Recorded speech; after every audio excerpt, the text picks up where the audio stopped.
Hyderabad Indira park వద్ద జరుగుతున్న బీసీల ధర్మ పోరాట దీక్షలో పాల్గొన్నారు జాతీయ బీసీ దళ్ అధ్యక్షుడు బీసీ రిజర్వేషన్ల సాధన సమన్వయ జేఏసీ చైర్మన్ దుండ్ర కుమారస్వామి.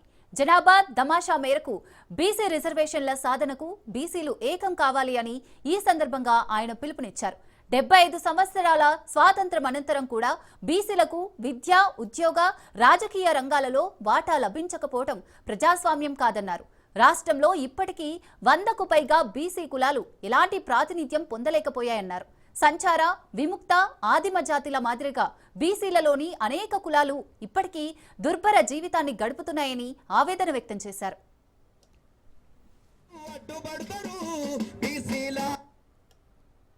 ఈ రోజు ఒక ఉద్యమం బీసీ హక్కుల కోసం కావచ్చు, రిజర్వేషన్ల కోసం కావచ్చు, బీసీల అభివృద్ధి కోసం కావచ్చు, అభ్యున్నతి కోసం కావచ్చు, సామాజిక న్యాయం కోసం కావచ్చు జరిగే ఉద్యమం అని తెలియజేస్తా ఉన్నాను. ఈ ఉద్యమం పోరాటాల గడ్డ తెలంగాణ గడ్డలో ఈ రోజు బీసీల ఆత్మ గౌరవ రిజర్వేషన్ల ఉద్యమం అని సందర్భంగా తెలియజేస్తా ఉన్నాను. ముఖ్యంగా ఈ రోజు రాష్ట్రంలో అసెంబ్లీలో 2 బిల్లులు విద్యా ఉద్యోగాలలో మరియు స్థానిక సంస్థల్లో బిల్లులు పెట్టిళ్ళు, గవర్నర్ ద్వారా రాష్ట్రపతికి పంపించిండు. అక్కడనే పెండింగ్ ఉన్నది.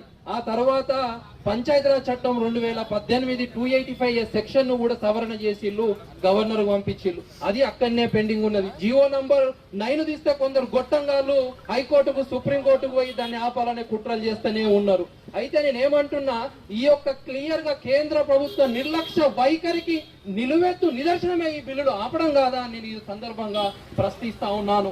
ఈ రోజు బీసీల హక్కులకు కాలరాయాలను చూస్తే కేంద్రానికి సీట్లు, బోట్లు కదులుతాయని సందర్భంగా హెచ్చరిస్తా ఉన్నాను.